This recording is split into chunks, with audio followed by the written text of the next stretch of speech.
देश यार और रिकॉर्डिंग स्टार्ट हो गई है तो ये पहली बार हम किसी मैच का प्रीव्यू कर रहे हैं और केयूर हमारे साथ जुड़ चुके हैं। अश्विन जी भी हमारे साथ है। फॉर्मल इंट्रोडक्शन बहुत। हाँ, स्क्रीन पे अश्विन और केयूर दोनों लिखा हुआ है तो ऐसे कंफ्यूजन नहीं होगी। तो अब इंडिया इंडिया और इंग्लैंड की सीरीज जो है 1-1 पे बराबर है। एजबेस्टन में हमने जीता और पहला टेस्ट हेडिंग्ले में उन्होंने जीता था। अब हम आ गए हैं लॉर्ड्स में, जहाँ पे अभी WTC फाइनल खत्म हुआ है, तो हमें एक न्यूट्रल वेन्यू पे पिच कैसी होती है वो पर्टिकुलरली पता चल चुका है। और इस पूरे प्रीव्यू में हम इंडिया की प्लेइंग 11 क्या होनी चाहिए और क्या पिच हमें कैसे मिलने वाली है, क्या बेसबॉल की जो स्ट्रेटेजी फॉलो करते आ रहे हैं एक हार की वजह से कुछ चेंज होगा क्या, क्योंकि ऑल ओवर उन्हें बैशिंग मिली है कि बेसबॉल की जो रणनीति है वो काफ़ी बैटिंग फ्रेंडली और लाइफलेस मैच देखने को मिला था हमें एक एज बस्टन में, जिसमें एक ही साइड ने डोमिनेट किया था। तो इस पूरी चीज़ों पे बात करते हुए हम आगे बढ़ेंगे। तो अश्विन, पहले सबसे पहले हम कहाँ से स्टार्ट करें, प्लेइंग 11 से, पिच से, या फिर बेसबॉल की स्ट्रेटेजी पे?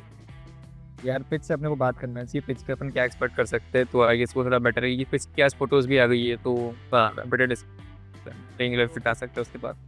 ठीक है, तो कई और तूने फोटोज वगैरह देखी पिच की कैसी हैं? हाँ, थोड़ी सी ग्रीन नजर आ रही है मुझे। अब इंग्लैंड मैनेजमेंट लॉर्ड्स की क्यूरेटर्स से पेस और बाउंस मांगा है और ऐसे पिच मांगी है। अब बैटिंग कोच सितांशु कोटल ने भी पीसी में कहा है कि पिच मतलब बहुत ज्यादा हरी दिख रही है, यानी गेंदबाजों को मदद मिलने की पूरी उम्मीद है। अब लॉर्ड्स का जो फेमस स्लोप है, जो ढलान है, वो तेज गेंदबाजों को एक्स्ट्रा मूवमेंट देता है। तो हो सकता है कि पिच बॉलर्स के लिए थोड़ी स्पाइसी हो सकती है, टू बी ऑनेस्ट। तो it's a good sign for bowlers.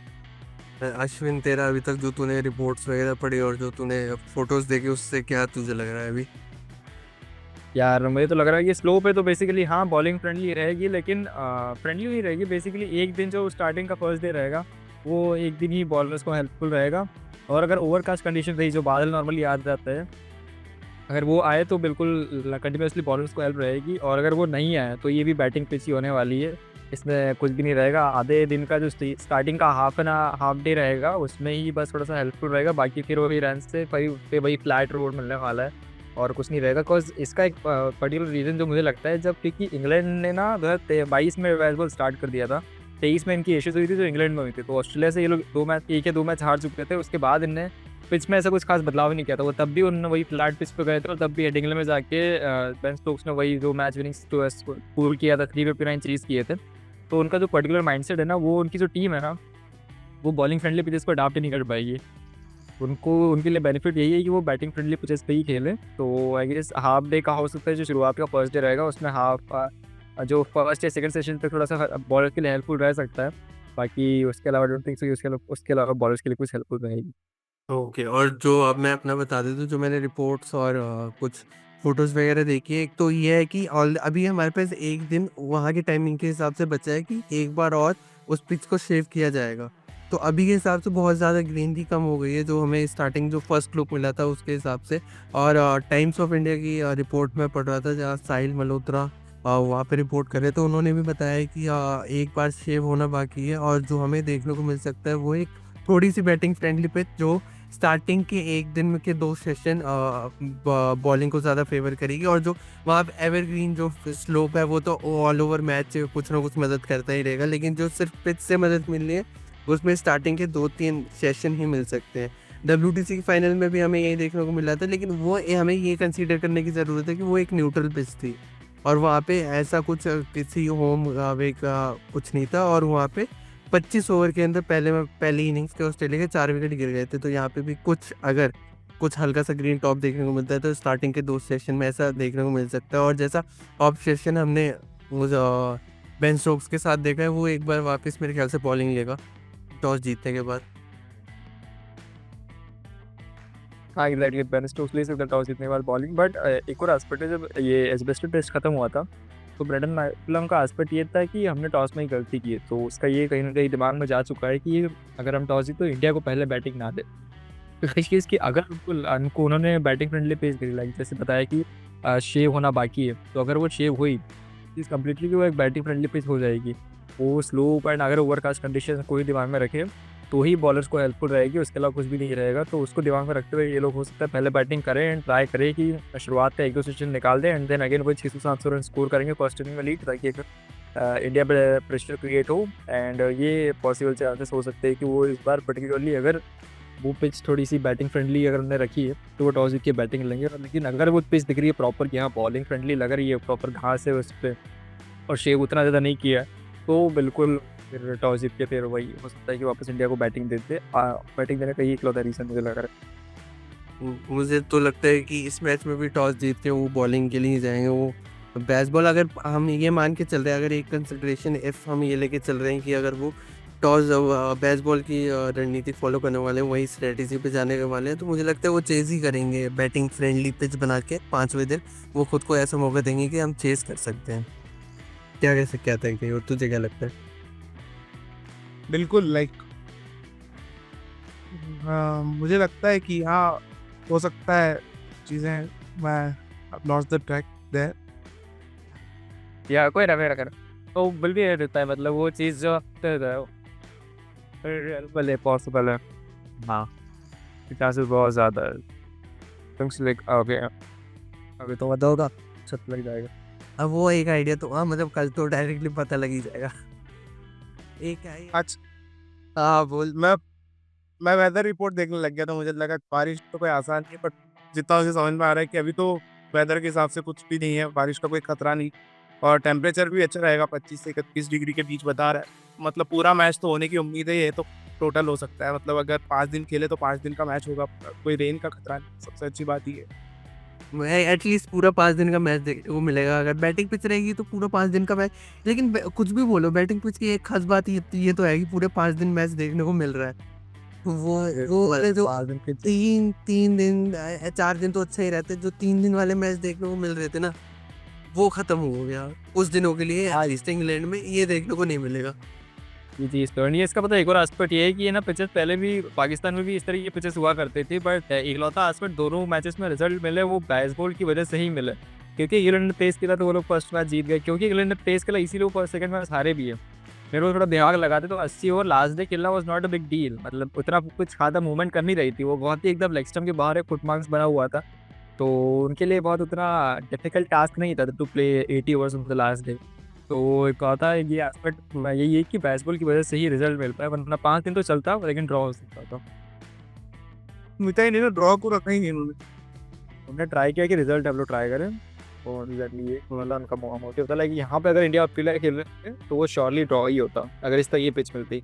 हाँ, लेकिन एक मुझे ये भी लगता है कि इफ़ अगर ड्रॉ के लिहाज से तो इंग्लैंड अब खेलते ही नहीं, वो एक अलग बात है। लेकिन अगर कभी सिचुएशन वापस ऐसी बनी कि उन्हें ड्रॉ चाहिए, तो क्या उनकी टीम में रूट के अलावा ऐसा कोई प्लेयर है जो टिक भी पाएगा, जो ऐसा ऊँटा गाड़ सकते कि भाई नहीं मैं पूरा दिन खेलने वाला हूँ? मुझे पोप के जो एवरेज है वो 30 से कम हो, 30 के अराउंड ही चल रहा है। इवन डकेट का हमने पिछले पॉडकास्ट में भी बात की थी, हिट एंड मिस वाला ही चलता है, बहुत कोल्ड एंड हीट वाला सीन है। तो ऐसा कोई रूट के अलावा प्लेयर तुझे लगता है कि है कि ड्रॉ करा ले जाएगा? जैसे अश्विन और ना हनुमा विहारी ने हमारे लिए किया था, ये चतेश्वर पुजारा 500 प्लस बॉल खेलने के माध्यम रखता है। मैं बिल्कुल है उनके उसमें कैप्टन बेन स्टोक्स जो बेसबॉल में मानता ही नहीं है, उसको कभी बिलीव ही नहीं होता है कि मेरे को ऐसी, वो हमेशा धीरे ही खेलता है, कभी इतना तेज में सारे मैचेस देखे भाई। वो तो अभी इंडिया वाले मैचेस देख लो, दोनों मैचेस देख लो, उसको उसने कभी तेज खेला ही नहीं है। दोनों 2 मैचेस की 4 इनिंग्स हो गई है, उसने तेज खेला नहीं है। इनफैक्ट जो एडवेस्टर्न टेस्ट था, अगर वो आउट नहीं होता तो वो स्ट्रेट अवे ड्रॉ करा ले जाता। वो वॉशिंगटन सुंदर की बहुत अच्छी बॉल आ गई थी, वो स्पिन को उतना अच्छा नहीं खेल पाता है, बट अगर वो आउट नहीं होता ना तो वो जाता ही स्ट्रेट अवे वो ड्रॉ के पीछे जाता कि जेमी स्मिथ था उसके साथ में। जेमी स्मिथ ऐसा जो टिक सकता है इन सब की पिचेस पे, वो अच्छा खासा टिक सकता है, तो जेमी स्मिथ बेन स्टोक्स का साथ दे देता है वहाँ पे। तो बेन स्टोक्स जो ऐसा वो खूटा काटने वाला जो प्लेयर अपन बात कर रहे हैं, तो खूटा काटने वाला जो रूट वो बेन स्टोक्स है उनके पास, और उनका साथ देने के लिए उनके पास जो प्लेयर्स है तो वो हैरी ब्रूक, ऑली पोप और जेमी स्मिथ ये सब साथ दे सकते हैं। लाइक अनदर एंड पे वो लोग भी टिक सकते हैं, क्योंकि अगर कैप्टन रूट या फिर स्टोक्स उनके साथ में है तो वो लोग साथ में होकर खेलते रहेंगे, लाइक उनको बातें होती रहेगी एंड ऑल, इस तरह से हो सकता है। इवन जेमी स्मिथ भी एक अच्छे फॉर्म में लग रहा है, उसने पहली इनिंग्स और दूसरी इनिंग्स दोनों में बहुत ज़्यादा इंप्रेस किया है, तो मुझे लगता है कि वो भी एक इनिंग्स को होल्ड कर सकता है और अभी कॉन्फिडेंस बहुत हाई होगा। हाँ, उसका कॉन्फिडेंस तो सही बात है। तो ये हेड टू हेड की बात कर लेते हैं थोड़ा कि जस्ट एक ओवरव्यू के लिए हेड टू हेड खैर खासा अब इस जिस एरा में क्रिकेट है हेड टू हेड उतना मायने नहीं रखता है कि कौन पिछले कितने मैच जीत चुका है, क्योंकि एक तो वो आपके जो क्रिकेटर्स हैं वो बैगेज लेके नहीं आते पुराने का, उन्हें एज बस्टन में हमें वैसे देखने को नहीं मिलता है, या फिर जो हमने गाबा जीता या फिर इससे भी पहले जो हमने फर्स्ट विंस किए हैं बहुत वैसा नहीं देखने को मिला था। लेकिन एक सिर्फ स्टैटिस्टिकल पॉइंट ऑफ व्यू से हमने टोटल इंग्लैंड के खिलाफ लॉर्ड्स में 19 मैच खेले हैं, इंग्लैंड 12 जीता है, हम 3 जीते हैं, और जो लास्ट मैच हुआ था 2021 में दोनों में वो इंडिया ही जीता था। इंडिया के खिलाफ लॉर्ड्स में आखिरी जीत इंग्लैंड के 2018 टूर पे आई थी। तो और खैर इंडिया के खिलाफ उन्होंने लॉर्ड्स पे तब से 2 ही मैच खेले, तो ऑब्वियसली 2 मैच में 1-1 की बराबरी है 2018 से, और ड्रॉ टोटल 4 मैच हुए हैं। उससे पहले भी 2012 का जो हमने एम एस धोनी की कैप्टनसी में वो ईशांत शर्मा की अच्छी परफॉर्मेंस की वजह से जीता था, एक वो भी है। तो स्टैट्स को देखते हो तुझे क्या लगता है कि हम कितना यहाँ पे टक्कर देने वाले हैं, कितना हेड टू हेड बैटल रहेगा या फिर कितना वन साइडेड हो सकता है? जी, मतलब मुझे लगता है पर्सनली लॉर्ड्स जो है ना वो हमेशा से एक न्यूट्रल वेन्यू ही रहा है। वो भले इंग्लैंड वहाँ पे खेलता है लेकिन वो हमेशा से दोनों टीमों के सपोर्ट में रहा। लाइक जब वर्ल्ड कप हुआ था 19 वाला, तो वो ऑल्सो इट वाज इंग्लैंड का होम ग्राउंड, और इंग्लैंड जो बाकी जितने भी पिचेस थी ना वो सारी इंग्लैंड के अकॉर्डिंग ही बनी थी। But Lord's was the only pitch जो आईसीसी के अकॉर्डिंग बन रही थी, और वहाँ पे आईसीसी के अकॉर्डिंग ही मैचेस हुए थे। फाइनल हुआ था वहाँ पर, प्रॉपर लो स्कोरिंग थ्रिलर हुआ था। वहाँ पे इंग्लैंड ऑस्ट्रेलिया मैच हुआ था लीग स्टेज का, वो भी प्रॉपर इसी तरह से मैच हुआ था। सो लॉर्ड्स के मैचेस हमेशा से like neck and neck encounter रहेगा। अगर तुम अपना गेम उस लेवल पे ले जा सकते हो, तुम बिल्कुल जीतने के हकदार भी हो। तो इंडिया ने यहाँ पे जो पिछले 3-4 टूर्स में 2 मैचेस जीते, उसका रीज़न भी यही रहा कि अपन ने इंग्लैंड से बेटर खेला है। जो 14 वाले में ईशांत शर्मा और भुवनेश्वर कुमार ने 5-5 विकेट लिए थे, वहाँ पे रहाणे ने सेंचुरी मारी थी। तो वहाँ पे यही रीज़न था कि अपने बैटर और बॉलर दोनों चले थे उस टाइम पे।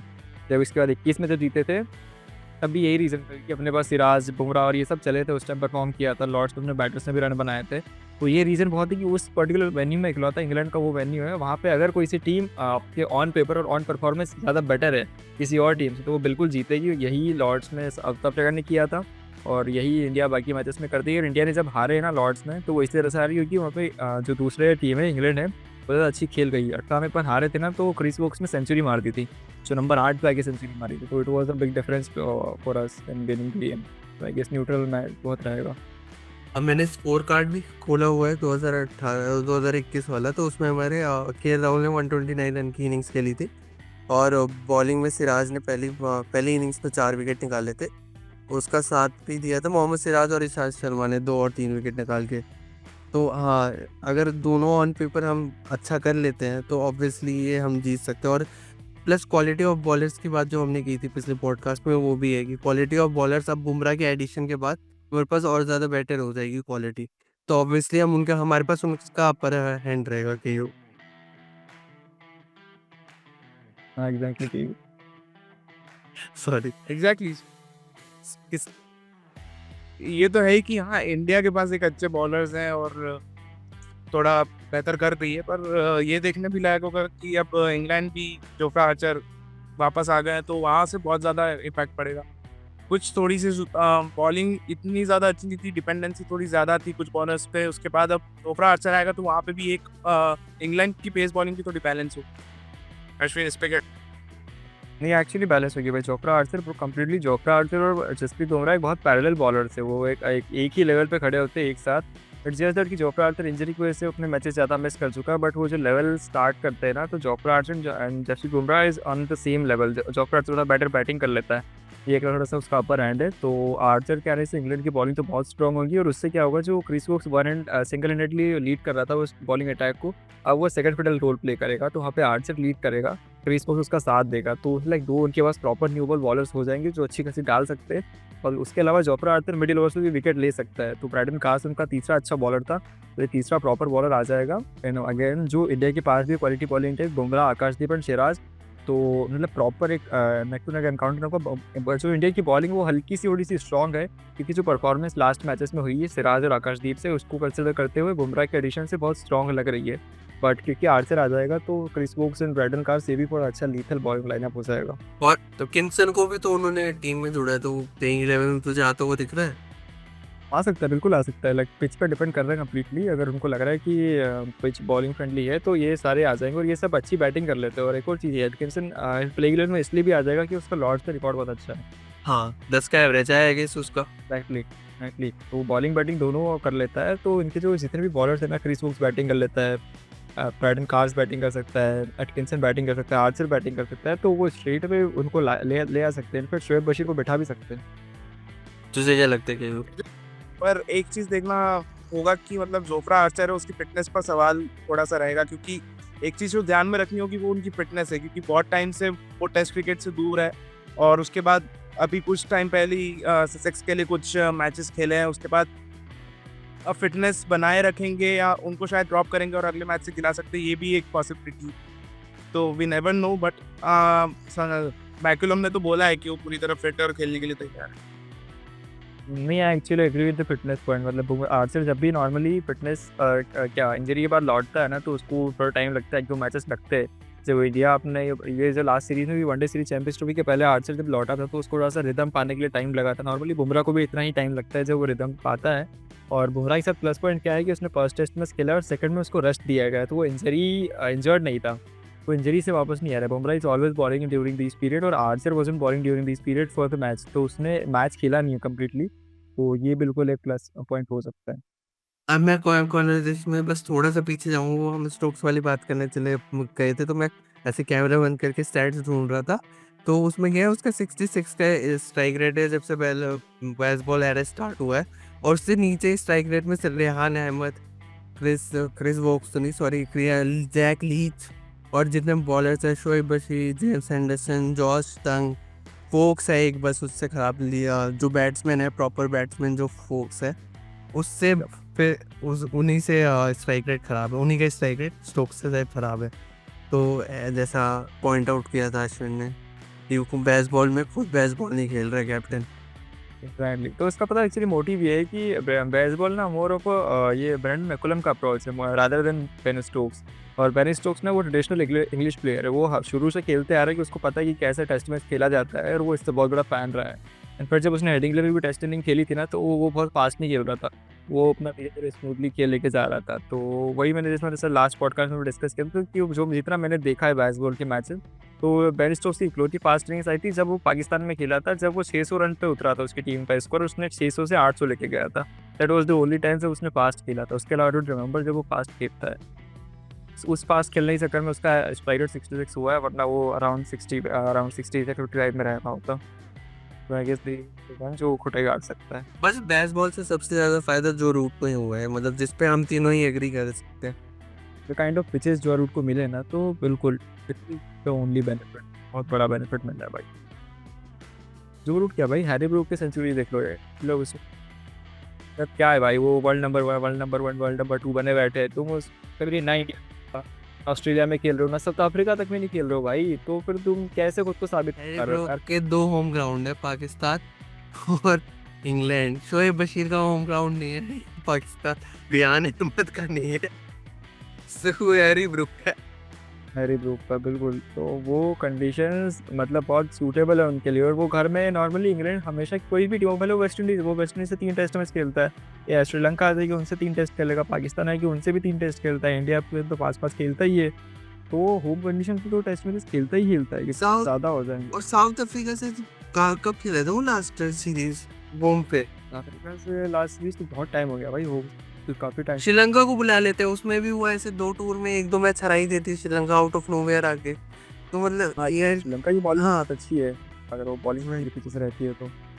ऑब्वियसली बॉलिंग में राइट फ्रेंडली पिचेस बनाएंगे तो थोड़ा अच्छा मैच देखने को मिलेगा कि अपने होम कंडीशंस को फेवर करे, जैसे इंडिया करती है। जैसे पाकिस्तान ने इंग्लैंड से 2 मैच हारने के बाद किया था कि सीरीज तो जीतनी है, 1-2 मैच हारने के बाद। इवन बांग्लादेश अपनी होम कंडीशन का कितना अच्छी तरह से एक्सप्लॉइट करती है। एग्जैक्टली, वो बांग्लादेश, अफ्रीका, ऑस्ट्रेलिया सबको हरा के बैठी है, इंग्लैंड को अपने घर में हरा के बैठी है टेस्ट मैचेस यार। सीरीज हराई है उसने इंग्लैंड और साउथ अफ्रीका। तो ऑस्ट्रेलिया को कितना पूरा थ्रेटन किया था, ऑस्ट्रेलिया को भी अच्छा खासा थ्रेटन, इंडिया को होना चाहिए ना।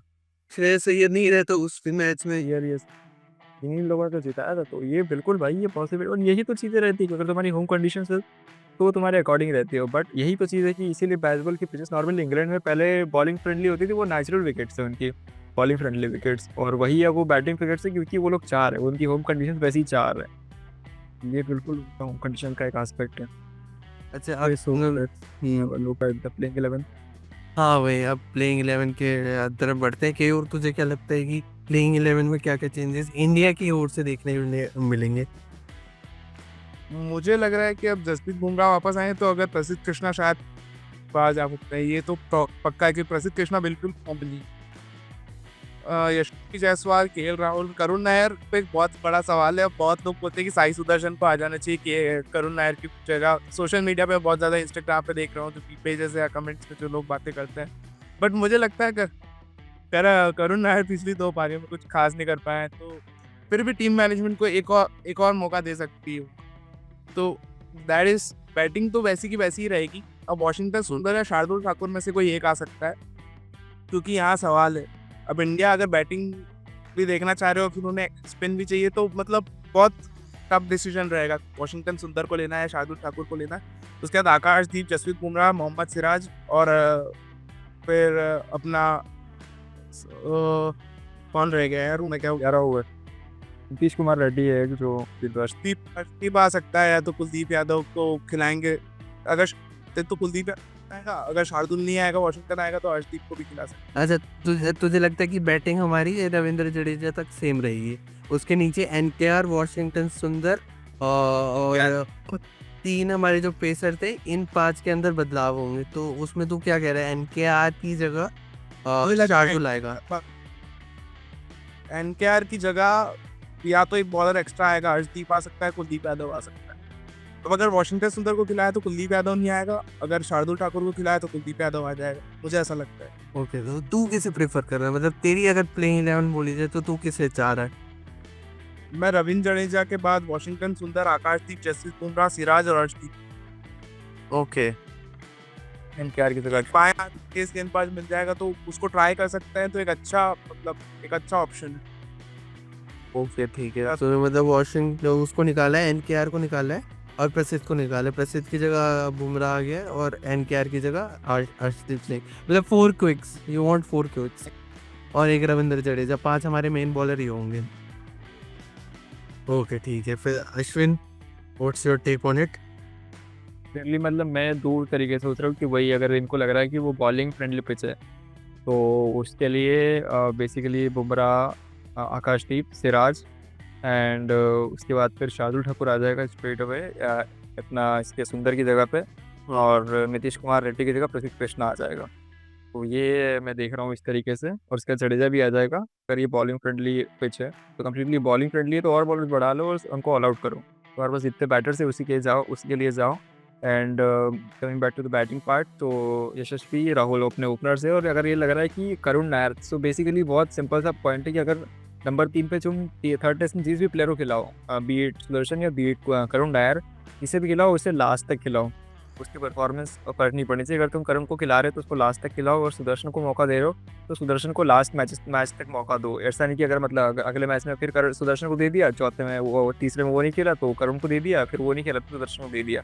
तो बेसिकली जो भी हो स्टिक होना चाहिए। तो मेरा पर्सनल तो ये जा रहा है कि अगर करुण नायर ने 2 मैच खेल लिए, मतलब तुमने उसके ऊपर भरोसा जताया है, तो फिर उसको तीसरा भी खिलाओ और लास्ट मैच तक खिलाते रहो उसको। तो ये हो गया अपना। फिर अपना गिल, ऋषभ पंत, जडेजा जाएगा नंबर 3 पे, फिर शार्दुल आ जाएगा, एंड देन फिर आपकी 4 क्विक्स आ जाएंगे। ये बॉलिंग फ्रेंडली पिच आ जाएगी। वही है, तो तू सिर्फ 4 क्विक्स, मतलब टोटल 5 क्विक्स। इसी के बाद 4 एग्जैक्टली टोटल 5 क्विक्स और एक स्पिनर। और ये अगर बैटिंग पिच हो जाएगी तो बैटिंग पिच में ऊपर नंबर 6 तक तो कोई जडेजा तक कोई बदलाव नहीं होगा। नंबर 7 पे शार्दुल की जगह आ जाएगा अपना कुलदीप यादव, और फिर आपका प्रसिद्ध की जगह शार्दुल ठाकुर, और फिर अपने 9, 10, 11 पे आकाशदीप, सिराज और बुमराह। तो उससे क्या होगा कि अपना शार्दुल बैटिंग और बॉलिंग दोनों दे देगा, कुलदीप भी बैटिंग कर लेता है अगर बैटिंग फ्रेंडली विकेट्स है। और कुलदीप क्या होगा बैटिंग फ्रेंडली विकेट्स पे, कुलदीप इज द वन जो विकेट टेकिंग एबिलिटी रखता है। तो आपके पास बुमराह भी हो जाएगा, कुलदीप भी हो जाएगा, तो आपके 2 विकेट टेकिंग बॉलर्स हो जाएंगे जो आपको मिडिल ओवर्स में या फिर से बॉल सॉफ्ट हो जा रही होगी उस टाइम पे आपको विकेट देने की वो एबिलिटी रखते हैं जो दिला सकते हैं।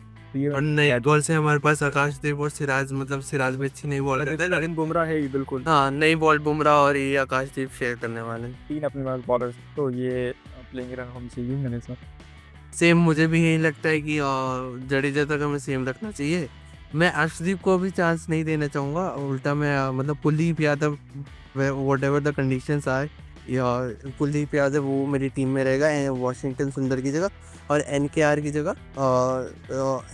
जगह हम उसको शार्दुल ठाकुर को रख लेंगे, और प्रसिद्ध की जगह अपना बुमराह आ जाएगा।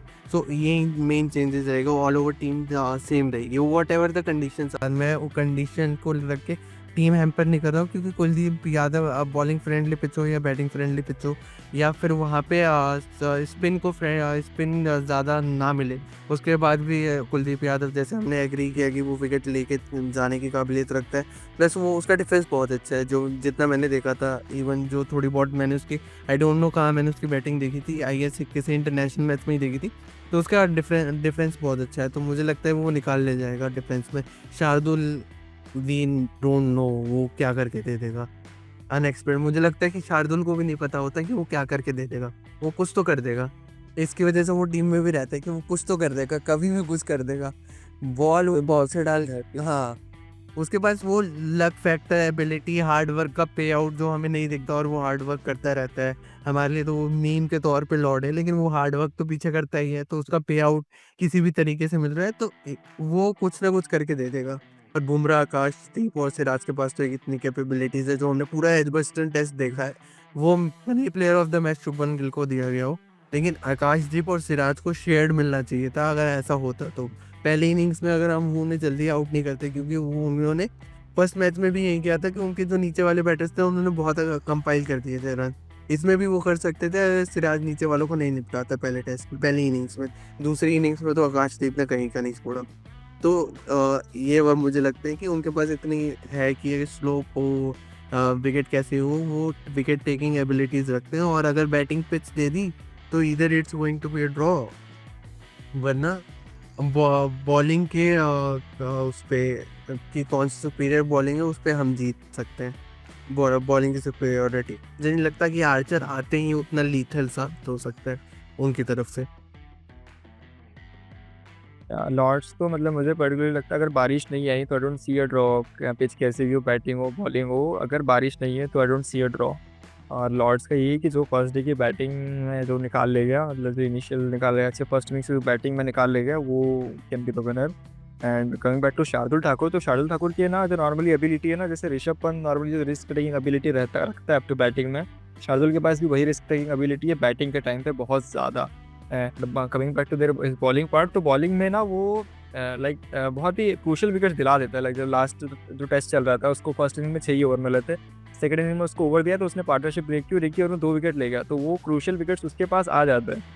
तो वो अगर उसको सही ढंग से इस्तेमाल किया जाए ना, तो Shardul is actually good bowler in English conditions, क्योंकि जब मान लो आपको लग रहा है कि ओवरकास्ट कंडीशन आने लगी है, तो एक एंड पे आपके साथ अगर बुमराह है तो दूसरे एंड पे शार्दुल को होगा, वो डेफिनेटली विकेट दिला के देगा आपको। वो थोड़ा एक्सपेंसिव हो सकता है, प्रसिद्ध इतना एक्सपेंसिव नहीं होगा, but Shardul is still one of the bowlers जो ओवरकास्ट कंडीशंस के लिए बेस्ट बॉलर है, जो अपनी गुड लेंथ को मेंटेन करते रखता है। उसके प्रॉपर एक नेचुरल आउट स्विंगर है, उस नेचुरल आउट स्विंगर से ना वो कभी भी आपके राइट हैंडर बैटर्स को स्लिप में कैच करा सकता है। तो वो इंग्लिश कंडीशंस में, इंग्लिश में क्या रहता है कि मान लो आपके पिच भले बैटिंग फ्रेंडली हो, लेकिन ओवरकास्ट आ गया, कभी बादल एकदम वो जमा हो गए, तो फिर आपको लग रहा है कि वो आधे घंटे का पीरियड है जहाँ पे विकेट मिल सकते हैं, तो उस पर्टिकुलर पीरियड के लिए आप 2 बॉलर्स चाहिए आपको। तो एक तरफ से हो गया आपका बुमराह, तो दूसरी तरफ से आप शार्दुल लगा सकते हो। और जो आकाशदीप और सिराज की नेचुरल एबिलिटी है वो लाइक शमी टाइप एबिलिटी है, तो अच्छे बॉलर से वो भी बिल्कुल। लेकिन इन सब में जब ओवरकास्ट कंडीशन आती है ना, शार्दुल इन दोनों से बेटर बॉलर हो जाता है। जितना मैंने उसको बॉलिंग देखी है साउथ अफ्रीका में, ऑस्ट्रेलिया में और इंग्लैंड में, तो ओवरकास्ट कंडीशन के लिए शार्दुल इज बेटर बॉलर।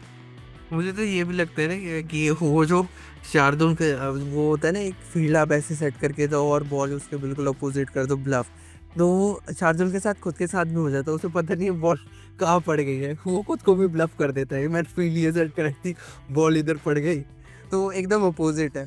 तो इस वजह से जो भी है खैर विकेट मिलना चाहिए। अच्छी क्या इंग्लैंड में अच्छा खेलते हैं, शार्दुल हमेशा से खेलता है, आया है लास्ट 2021 में, वो भी एक टर्निंग पॉइंट था, वो एक एक्स फैक्टर था जिसकी वजह से हम 2-1 से आगे थे एक पॉइंट ऑफ टाइम पे, उसका 2022 पे आई गेस। डिपेंड करता है ना, उसको कितना बॉलिंग देते हैं वो उस पर भी बहुत डिपेंड करता है। कि पहला मैच जब खेला तब ज़्यादा बॉलिंग निकली नहीं थी शार्दुल, हालांकि उसे बाद में थोड़ा सा क्लच कर दिया, बट फिर भी वो थोड़ा सा ट्रस्ट उस पर कम दिखाई देता है।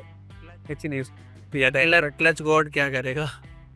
नहीं एक्चुअली उससे दिखाई देता है, मतलब अगर तुमने किसी बॉलर को प्लेइंग इलेवन में रखा है तो आई गेस उसको 100 में से 6 ओवर देना कोई लॉजिक नहीं बनता उसका। लाइक 6 ओवर तो रूट फेंक देता है यार लोग। और ये बात ये भी थी ना कि उस टीम में एक हमारे पास ऐसा बॉलर भी है जिसके हम वर्कलोड मैनेजमेंट की इतनी बात करते रहते हैं, तो आप एटलीस्ट उसके ओवर कम कराने के लिए शार्दुल को उस पर भरोसा नहीं दिखाते कि चलो बुमराह को थोड़ा रेस्ट देना है, एटलीस्ट शार्दुल को बॉल दे दो, तो उस वे में भी नहीं दिया। तो आप तो पहला टेस्ट तो हम 4 बॉलर से ही खेले, शार्दुल तो था ही नहीं हमारी बॉलिंग लिस्ट में। उससे ज़्यादा यशस्वी को ज़्यादा बॉलिंग दे देते यार, मतलब 2-3 साल हो जाएंगे ना, उसके बाद यशस्वी को ज़्यादा बॉलिंग देने लगेंगे शार्दुल से, अगर सेम सेम चीज़ चलती है। हाँ, इंग्लिश बॉलर्स ने दी थी ना, मतलब जैसे इंग्लैंड में जो बेन स्टोक्स काम कर रहा था बॉलिंग में, 20 के ओवर्स डाल रहा था, वो बॉलर्स को रन नहीं दे रहा था, तो वो पर्टिकुलर ओवर्स जितने स्टोक्स ने फेंके थे उतने पर्टिकुलर ओवर्स तो अपने शार्दुल को मिलना चाहिए थे, एटलीस्ट 12-13 ओवर्स। ऑल्सो स्टोक्स ने विकेट लिए थे, but at least the number of overs जो उसने ओवर्स फेंके थे उतने नंबर ऑफ ओवर्स शार्दुल को भी मिलने चाहिए थे, क्योंकि वही पर्टिकुलर पोजीशन के लिए शार्दुल भी खेल रहा था टीम इंडिया में। बट ये थोड़ा सा बेसिक था उन दोनों की आई गेस थोड़ी सी अप्रोच में। बट हाँ, फर्स्ट टेस्ट मैच था शुभमन गिल का as a captain, so I guess हाँ तो दिखेगा बिल्कुल।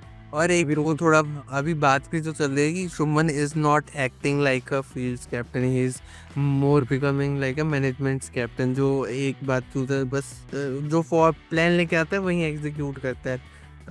प्रो वो आई गेस नासिर हुसैन ने कमेंट किया था, इफ़ इट इज़ ट्रू, मैंने इंस्टाग्राम पे ही पढ़ा था, so I don't know if it is true or not, कि Shubman is behaving like a reactive captain rather than proactive captain.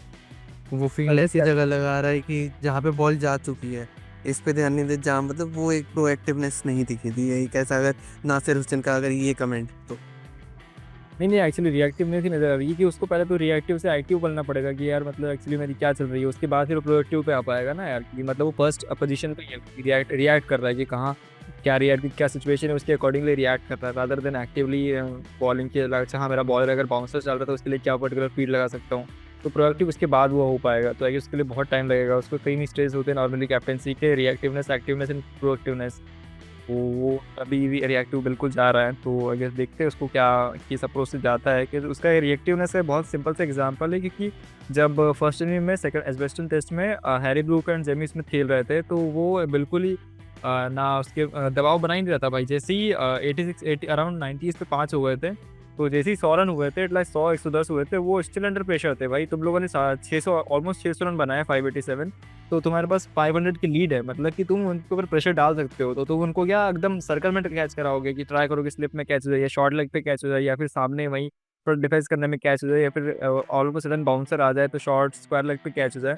But what क्या पता वहाँ पे क्या कर रहा था, उसने देखा कि यार फर्स्ट इनिंग में ये लोग सारे बाउंसर पे आउट हुए थे, मैं काम करता हूँ बाउंसर फेंकता हूँ, bouncer is a good option. ये था कि उसने सबको बाउंड्री पे लगा दिया था, that was not a good option. कि भाई तुम्हारे पास 500 रन डिफेंड करने के लिए, 500 रन इज ह्यूज स्कोर भाई, बहुत बड़ा स्कोर होता है 500। जब तुम टेस्ट मैच देखो ना उस टाइप के, तो वो उस टाइम पे क्या कर रहा था कि उसने फाइन लाइन लगाया, स्क्वायर लगाया, मिड विकेट लगाया, और प्रसिद्ध को बोल रहा है तू बाउंसर है डाल। तो वो क्या बाउंसर डालेगा, लेकिन बैट्समैन भी ना इतना बेवकूफ़ है कि वो शॉट्स खेल देगा, तो सिंगल ले लेगा, मेरे को तो सेट होना है। तो वो थोड़ा सा लगा कि वो एक पर्टिकुलर उसको बहुत सीखने की ज़रूरत है, क्योंकि नंबर अगर आपके पास 500 400 500 रन की लीड है ना, तो आप छोड़ दो कि फील्डर आपके पास कोई बाउंड्री पे होना भी चाहिए, आपको सारे फील्डर अंदर ही चाहिए। एक फील्डर लगाओ फाइन लेग के ऊपर, बाकी सारे फील्डर अंदर, तो उसके बाद भले वो 3-4 बाउंड्रीज आ जाएगी, बट एक ना एक कैच वहाँ पे चांस बनेगा, जो स्क्वायर लेग पे आएगा, शॉर्ट लेग पे आएगा, सिली पॉइंट पे आएगा कहीं ना कहीं, तो वो थोड़ा सा कैप्टनसी में आएगा उसको, फिर से आएगा अच्छा। तो मेरे ख्याल से लॉर्ड्स पे हमें देखने को मिल जाएगा कि 2 मैचेस के बाद एज अ कैप्टन क्या चेंजेस आए हैं, या फिर कितना प्रोएक्टिव या एक्टिव, या फिर अभी भी मैनेजमेंट के थ्रू प्लान्स आ रहे हैं। मुझे इससे फ़र्क नहीं पड़ता, मैनेजमेंट के थ्रू भी प्लान्स आए, अगर हम जीत रहे हैं और अच्छा एग्जीक्यूशन उन प्लान्स का हो। तो मेरे ख्याल से आज का प्रीव्यू सेशन काफ़ी ही अच्छा गया, मुझे जो लगता है हमने अच्छे की बातें की हैं, अच्छा है। तो इसे कंक्लूड करते हैं, काफ़ी अच्छा एक माहौल बन गया है। हम इसके अलावा बाकी बात में करेंगे, सो स्टे ट्यून्ड, हम रेगुलर होने वाले, लगातार वीडियो डालेंगे कि रतलाम पहुंच चुका है और वहाँ से हम रोज़ वीडियो डालेंगे। यस ये